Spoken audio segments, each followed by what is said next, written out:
there is a fair bit of social stigma attached to telling people that you do telephone sales for a living, or in my case, train people how to sell on the telephone. And I think that largely comes from the image that telesales often has in the UK. People often think of us in telesales as being the sort of horrible people that call you up at times of the day when you don't particularly want to receive calls, try and sell you stuff you don't need, read from a script, and generally are only interested in pushing what they've got to sell rather than what you may want to buy. All of those criticisms, of course, are warranted, they're merited, and lots of us get a bad press as a result of that.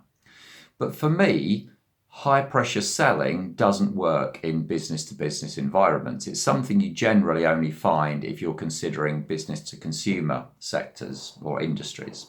And I've often thought about it. I thought, why is that? And I have a theory, which is that in business to consumer, if you're selling a product like double glazing, that type of thing, the next time the person is likely to be in the market, maybe 15 years, 20 years, maybe never. And the chances of that salesperson still being in that same phone role, of course, are very limited. They're very unlikely to still be there. So in actual fact, there's very little disincentive for them to try and cajole, lie, persuade somebody into accepting their product. They can earn some commission off the back of that sale, and all's good as far as they're concerned.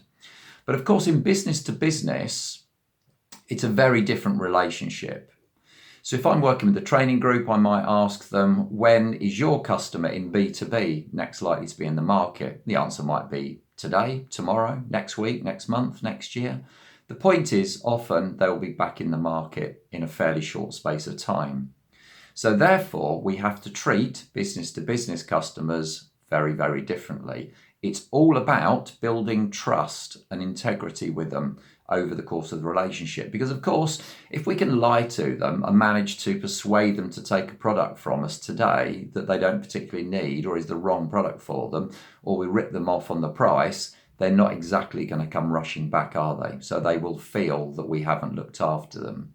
So consequently, for the sake of a quick, easy sale, we're unlikely to get anything further from them.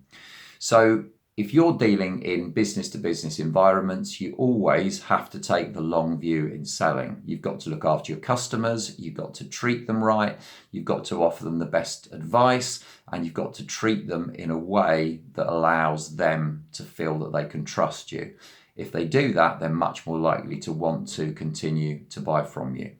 So that's today's advice then.